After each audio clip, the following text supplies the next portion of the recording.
इस वीडियो में हम लोग जानेंगे कि हम टैली पर कंपनी कैसे क्रिएट करते हैं और कंपनी क्रिएट करने के बाद हम एक बिजनेस को कैसे स्टार्ट करते हैं और बिजनेस स्टार्ट करने के बाद हम कैसे स्टॉक आइटम बनाते हैं और बैंक का लेजर कैसे बनाते हैं। XYZ जो भी लेजर होते हैं यहाँ पर आपको बताया जाएगा। तो चलते हैं स्क्रीन की तरफ और इस वीडियो में सेल परचेज, सेल्स रिटर्न और परचेज रिटर्न की भी एंट्री बताई जाएगी।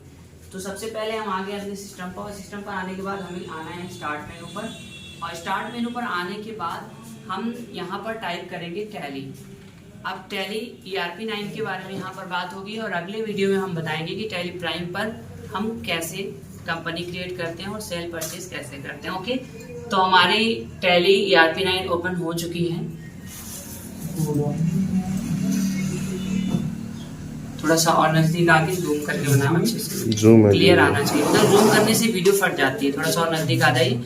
ये हमारी फाइनली कंपनी ओपन हो चुकी है, मतलब टैली ओपन हो चुकी है। अब हमें क्या करना है, वर्क इन एजुकेशनल मोड पर ओपन करना है। कहाँ पर? Work in educational mode. Okay, work in educational mode पर आएंगे तो पहले से ही आपको आकिब ट्रेडर्स के नाम से एक कंपनी दिख रही है। तो आपको करना क्या है, इसको शट कराना है। अल्ट के साथ F3 करेंगे और यहाँ से शट पर आएंगे, शट कंपनी पर, और यहाँ से शट कर देंगे। अल्ट के साथ F3 और शट ऑप्शन को चूज करेंगे और शट कर देंगे। ओके, अब यहाँ से हम आएंगे क्रिएट कंपनी पर। क्रिएट कंपनी पर जैसे ही क्लिक करेंगे तो हमारी कंपनी क्रिएशन का एक विंडो ओपन होगा। अब यहाँ पर हम अपनी कंपनी का नाम डालेंगे और हमारी कंपनी का नाम है JK मार्ट और अपने एड्रेस डालेंगे। यहाँ का हमारे JK मार्ट का एड्रेस है तेलुपुर बाजार, प्रतापगढ़, ठीक है, इलाहाबाद प्रतापगढ़ हाईवे, ठीक, इलाहाबाद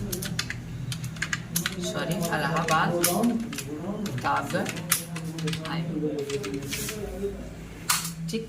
ये हमारा लोकेशन आप अपने हिसाब से डाल सकते हैं, जो भी आपके आधार में मेंशन होगा। मैं तो आपको ऐसे एग्जांपल देते हुए बता रहा हूँ। अब अपनी कंट्री चूज करेंगे। आपकी कंट्री, हमारी कंट्री है इंडिया, आपकी जो भी कंट्री होगी आप वहाँ से चूज कर सकते हैं।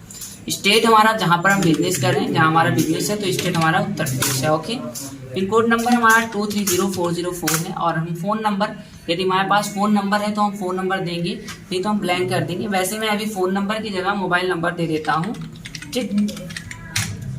मोबाइल नंबर में अपना मोबाइल नंबर दे देता हूँ और फ़ोन नंबर जब आपके पास होगा तो आप वहाँ पर फ़ोन नंबर अपना दे सकते हैं।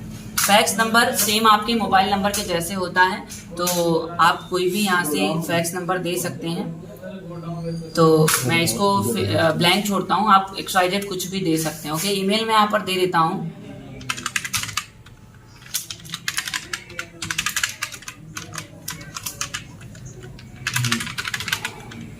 वेबसाइट हम डाल देते हैं,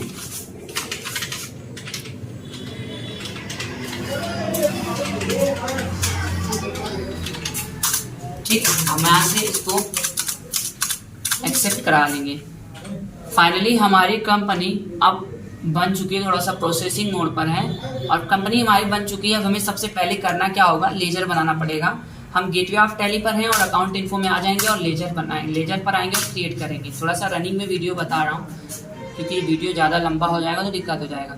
हम सबसे पहले कैपिटल का लेजर बनाएंगे क्योंकि जब भी हम एक कंपनी में बिजनेस को स्टार्ट करना होता है तो कैपिटल का एक लेजर बनाना पड़ता है। समझ में आ रहा है जी? अब हमें क्या करना है, यहाँ पर कैपिटल अकाउंट करना है और कंट्रोल A से एक्सेप्ट करा लेना है, ठीक है। और हम यहीं पर बैंक ऑफ बड़ौदा का भी बना लेते हैं। जितने भी बैंक से रिलेटेड लेजर बनते हैं उन सब का अंडर में बैंक अकाउंट देना रहता है और यहाँ से आप अकाउंट होल्डर नेम और अकाउंट नंबर वगैरह FSC कोड वगैरह फिल करके एक्सेप्ट करा लेंगे। तो मैं आपको बता रहा हूँ इसलिए इसमें फिल नहीं कर रहा हूँ, आप लोग फिल कर लीजिएगा। ओके, मैं यूनियन बैंक का भी बना लेता हूँ।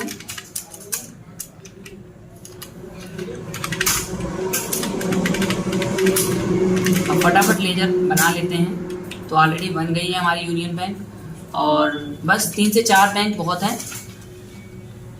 कुछ व्यक्ति का नाम बना लेते हैं, नहीं बंद मत करिए। कुछ व्यक्ति का भी यहीं पर लेजर बना लेते हैं जिससे हमें खरीदना और बेचना होता है। जिस व्यक्ति से हमें परचेज करना होता है उसका नाम हम डालेंगे। मान लीजिए हम आपका प्रवीण जी से, हम प्रवीण ट्रेडर्स से हमें कोई सामान खरीदना होगा तो हम प्रवीण ट्रेडर्स के नाम का लेजर बना लेंगे और प्रवीण ट्रेडर्स के अंडर में सन्ड्री क्रेडिटर्स देंगे क्योंकि इनसे हम परचेज करेंगे।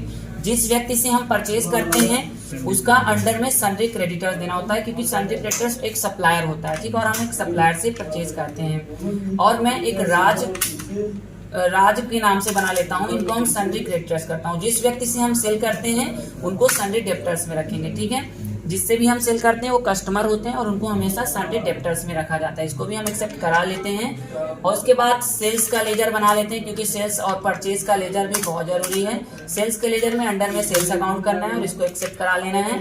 और परचेज का लेजर बना लेते हैं, परचेज का भी अंडर में परचेज अकाउंट रखना होता है, ठीक। इसको भी एक्सेप्ट करा लेते हैं। सेल्स रिटर्न का बना लेते हैं, सेल्स रिटर्न का अंडर में आपको सेल्स अकाउंट रखना है। और परचेज रिटर्न का बना लेते हैं और परचेज रिटर्न का आपको अंडर में क्या देना होता है, परचेज अकाउंट, ठीक। हमारे पास फाइनली सेल्स और purchase, sales return, purchase return का लेजर बन चुका है। अब हम आएंगे बिजनेस को स्टार्ट करेंगे। बिजनेस को स्टार्ट करने के लिए सबसे पहले हमें आना पड़ेगा अकाउंट वाउचर में और यहाँ से F5 करना होता है, F6 करना होता है रिसिप्ट वाउचर में। यदि आपको यहाँ पर डेबिट एंड क्रेडिट ना दिखाई दे तो प्रेस F12 करना है। F12 करने के बाद यूज CRD या institute to by during entry को यस करना है, यस कर देना है, ठीक है। और उसके बाद आपको use single entry mode receipt contract को नो करना है, ओके। इसके बाद हम यहाँ एक्सेप्ट करा लेंगे तो हमारे पास डेबिट और क्रेडिट ऑप्शन आ जाएगा। अब हम बैक आएंगे और बैक आने के बाद अकाउंट वाउचर में आएंगे और F6 करेंगे रिसिप्ट वाउचर। यहाँ पर हम कैपिटल को इंसर्ट कराएंगे। कैपिटल का मतलब ये होता है जब भी व्यापार में हम जितना भी पैसा इन्वेस्ट करते हैं अपने बिजनेस में वो हमारी पूंजी कहलाती है। और पूंजी के लिए कोई भी बिजनेस को स्टार्ट करने कैपिटल का एक लेजर बनाना पड़ता है। मान लो हम 5 लाख से लेजर 5 लाख रुपए से बिजनेस स्टार्ट कर रहे हैं तो डेबिट कैपिटल में क्रेडिट में करेंगे कैपिटल को और डेबिट में कैश करेंगे। वीडियो थोड़ा रनिंग में बताऊंगा क्योंकि बहुत लंबे होते जा रही है। मैंने बिजनेस को स्टार्ट कर लिया, इसे देखने के लिए हम आएंगे बैलेंस शीट में और बैलेंस शीट में हमें बिजनेस यहाँ पर दिख जाएगी। 5 लाख से हमारा बिजनेस स्टार्ट हो चुका है। हम चलेंगे, अब हम कोई सामान परचेज करेंगे। F9 से परचेज करते हैं। परचेज करने के लिए सबसे पहले party account name, party account name हमने बताया था प्रवीण ट्रेडर से हमें कुछ खरीदना है और इसके लिए पहले हम बैक आके, क्योंकि एक्टिवेशन हमने नहीं किया है, तो इन्वेंट्री वाउचर में आएंगे और यहाँ से जब भी आपको स्टॉक गोडाउन और कैटेगरी ना दिखाई दे तो प्रेस F11 और इन्वेंट्री फीचर्स में आना है और यहाँ पर मेंटेन मल्टीपल गोडाउन को यस करना है, मेंटेन स्टॉक कैटेगरी को यस करना है। इसके बाद एक्सेप्ट करा लेंगे। एक्सेप्ट कराने के बाद हम डायरेक्ट यहीं से कर देते हैं क्योंकि बनाने के लिए बहुत टाइम चला जा रहा है, तो हम F9 करते हैं। F9 करने के बाद पार्टी अकाउंट नेम हमारा क्या है, प्रवीण ट्रेडर्स, ठीक है। प्रवीण ट्रेडर्स हमने पार्टी अकाउंट डाला। देखिए यहाँ पर सप्लायर बता रहा है, सप्लायर डिटेल्स। आप यहाँ पर सप्लायर का एड्रेस भी डाल सकते हैं जहाँ पर इस सप्लायर का एड्रेस होगा। हम यहाँ पर इसको ब्लैंक कर देते हैं। परचेज का लेजर यहाँ पर फिल करना है और उसके बाद क्या आपको खरीदना है, तो स्टॉक आइटम के लिए अल्ट के साथ C शॉर्टकट की का प्रयोग करेंगे यहीं पर। किसका, अल्ट के साथ C। अब हम एक स्टॉक आइटम बना के मान लीजिए हमें सैमसंग J7 परचेज करना है और अंडर में हम प्राइमरी रखेंगे और कैटेगरी में किस कैटेगरी से बिलोंग करता है, तो किससे बिलोंग करता है, सैमसंग से बिलोंग करता है। और यूनिट ऑफ पीसेस में अल्ट के साथ C करके ही हम सब कुछ करेंगे, ठीक है। क्रिएट एनी मैटर की शॉर्टकट की होती है alt plus C, create any matter या क्रिएट एनी मास्टर, ठीक है।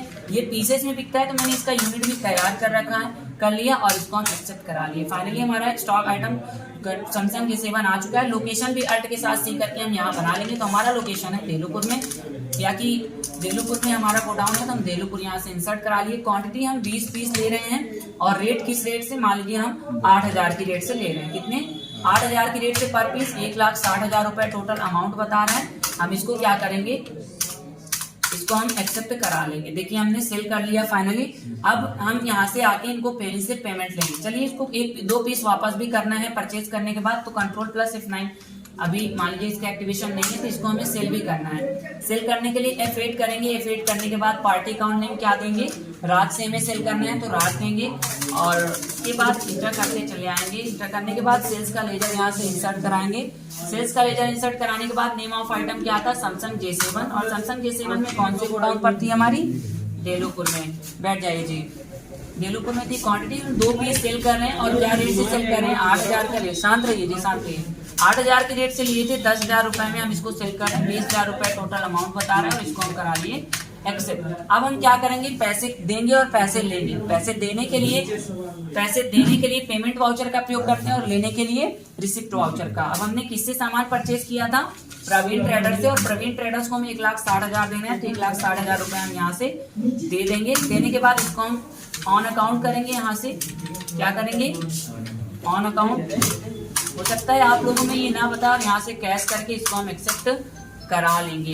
उसके बाद हमने प्रवीण जी को पेमेंट दे दिया। अब पैसा लेना है तो F6 से लेने के लिए क्या करेंगे, राज से लेना था, राज का लिए 20,000 रुपये लेना था, 20,000 रुपये हमने यहाँ से इंसर्ट किया, 2 कर दिया क्या, 20,000 लेना है, 20,000 यहाँ से लिया और इनको यहाँ से हम ऑन अकाउंट से क्या करेंगे, ऑन अकाउंट से इसको एक्सेप्ट करा लेंगे। तो अभी तक हमने क्या सीखा, कैश दे रहे हैं, हमने क्या सीखा, पैसा सामान खरीदना बेचना और पैसा देना पैसा लेना। अब हम जानेंगे कि पैसे अकाउंट में कैसे ट्रांसफर करते हैं। तो बैंक से रिलेटेड काम करने के लिए हम कंट्रा वाउचर का प्रयोग करते हैं। कंट्रा वाउचर के लिए हम क्या करेंगे, क्रेडिट में कैश रखेंगे और कैश से हम 20,000 रुपये ट्रांसफर कर रहे हैं अपने, किसमें, मान लीजिए बैंक ऑफ बड़ौदा में। बैंक ऑफ बड़ौदा में क्या कर रहे हैं, ट्रांसफर कर रहे हैं 20,000 रुपए। अब यहाँ से 20,000 की 10 नोट 2-2 हजार के देंगे, 20,000 टोटल हो जाएगी। फाइनली होने दीजिए, आप लोग करिए कंटिन्यू रहिए, ठीक है। अब ये हमारा क्या हुआ, 20,000 रुपए हमने अपने कैश से बैंक में डाल दिया। अब बैंक से अब हमारे बैंक ऑफ बड़ौदा में 20,000 रुपए आया है, 10,000 रुपए हम क्या करेंगे, बैंक ऑफ बड़ौदा से कहाँ ट्रांसफर करने वाले हैं, यूनियन बैंक में। ओके, 10,000 रुपए हमने 1,000 रुपए हमने यूनियन बैंक में ट्रांसफर कर दिया। अब हम क्या करेंगे, बैंक ऑफ बड़ौदा से 2,000 रुपए कैश में विड्रॉल करेंगे। कौन आ रहा है, 1,000 रुपए आने दीजिए, वीडियो कॉल 1,000 रुपए हम कैश से विड्रॉल कट कर दीजिएगा। 1,000 रुपए हम यहाँ से विड्रॉल कर देंगे। 1,000 रुपए क्या हुआ, हमारा बैंक ऑफ बड़ौदा से हमने विड्रॉल कर रखा। अब हमने क्या सीखा, बैंक में पैसा जमा करना, bank to cash, cash to bank, और सेल करना, परचेज करना। अब हम बताएं, अब इसी वीडियो में जानेंगे कि सेल रिटर्न और परचेज रिटर्न कैसे होता है। इसके लिए सबसे पहले प्रेस F11 करते हैं और आ जाते हैं इन्वेंट्री वाउचर, अकाउंटिंग वाउचर में। अकाउंटिंग वाउचर में आने के बाद रिकॉर्ड परचेज इनवॉइस मोड को यस करना है, use debit and credit note को यस करना है, और उसके बाद record credit note invoice mode को यस करना है और record debit note invoice mode को यस करना और एक्सेप्ट करा लेना है। अब हम आएंगे इन्वेंट्री अकाउंटिंग वाउचर में। अकाउंटिंग वाउचर में आने के बाद कंट्रोल प्लस F9 करेंगे तो डेबिट नोट आ जाएगा। F9 से परचेज और F9 कंट्रोल प्लस F9 से डेबिट नोट, ठीक है। डेबिट नोट की वाउचर की मदद से हम सेल्स परचेज रिटर्न करते हैं, ठीक है, और क्रेडिट नोट वाउचर की मदद से हम सेल्स रिटर्न करते हैं। तो हमने प्रवीण जी से कुछ सामान खरीदा था और मैं 10 पीस लिया था और 5 पीस वापस करने वाला हूँ। परचेज रिटर्न वाउचर लूंगा और name of item Samsung J7 हम 5 पीस वापस करेंगे।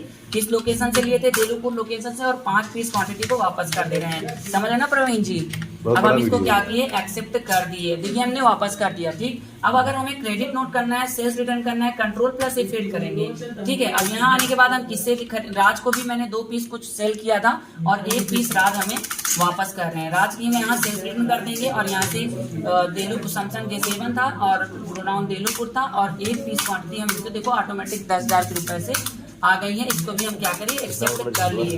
ये सबको देखने के लिए हमें करना क्या है, आना है बैलेंस शीट में। बैलेंस शीट में आने के बाद देखिए 5 लाख का हमने बिजनेस को स्टार्ट किया 5 लाख से, और यहाँ करंट लायबिलिटीज 1,04,000 रुपए हमें अभी कर्ज चुकाना है। ये ऐसा कर्ज होता है जिसे हमें कभी ना कभी चुकाना पड़ता है। अब करंट एसेट्स में आएंगे और यहाँ पर देखिए 10,000 रुपए हमें लेना भी है। किससे लेना है, राज ट्रेडर्स से, क्योंकि राज ट्रेडर्स ने हमें वापस कर दिया है ना। अब क्या करना है, क्लोजिंग स्टॉक मेरे पास सैमसंग J7 14 पीस अभी अवेलेबल है, ठीक है, जिसकी कीमत 1,12,000 रुपए बता रही है, ठीक है। कोई कंफ्यूजन इसमें?